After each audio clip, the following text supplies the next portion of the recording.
In addition to our Ninja Turtle-inspired cartoons, today we look at street sharks.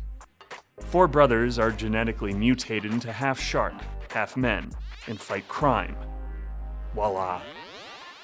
Street sharks. Here's the story from creator Phil Harnage. How did that happen? Gosh, we were working with, which toy company was that? Well, Mattel brought it to Deke because, Deke had a pretty good working relationship with them. And, they didn't schlep it around anywhere else. It just came to Deke. And then as a result of it being successful, then it kind of opened the doors for Extreme Dinosaurs, too. Worked with Mattel a lot. We would go over there and look at their toys and, talk about possibilities. And they were very receptive usually. So we had to come up with some sort of ideas how to make these characters that they created actually work as cartoon characters and not just as toys. And, had to come up with a backstory as to how the street sharks became street sharks instead of the 4, surfer brothers they started out being.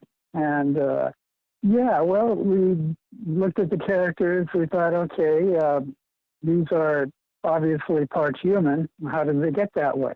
And they had the bad guy at that time, Dr. How quickly we forget, Dr. What's his name? We had to figure that out. We had to figure out how he actually made these 4 brothers into sharks, which was, it turned out, he was just trying some experiment to see if he could, create better soldiers, I think it was. But he hadn't counted on them wanting to find their father.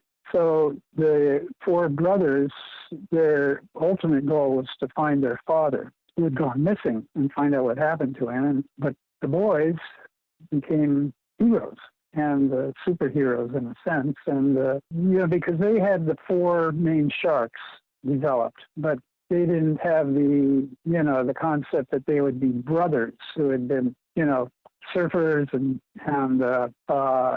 were, kind of in tune with the ocean and in tune with sharks. And it just all suddenly made sense to make them brothers. And maybe that was the aha moment because what they could do on land, that just, that was just fun. You thought about anything a shark could do, and then you figured out how would they do it on land, and it all kind of clicked.